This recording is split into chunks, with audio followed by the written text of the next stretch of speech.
Ready to unlock the secret to never paying for shipping again on Shein? Hey everyone, today we're diving deep into how to snag free shipping on Shein, because let's face it, nobody wants to pay extra fees.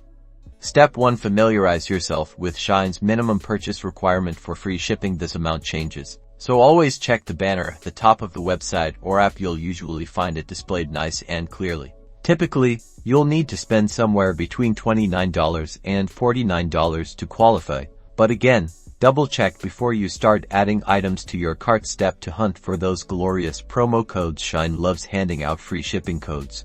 Check websites dedicated to coupon codes, browse Shein's social media pages, and sign up for their email newsletter. They often send exclusive offers directly to your inbox. Remember to enter the code at checkout.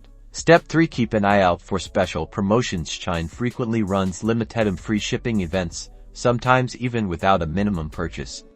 These are usually announced on their website and app. Step 4, and a slightly less reliable one, is to be aware of Shein's shipping reward programs. They often incentivize users with free shipping offers based on loyalty and activity, so engage with the app and website to potentially unlock these perks. And finally, remember to combine these strategies. You might be able to stack a free shipping code with a sale to reach the minimum purchase amount even faster. So there you have it, all my tried and true ways for scoring free shipping on Shein. Happy shopping!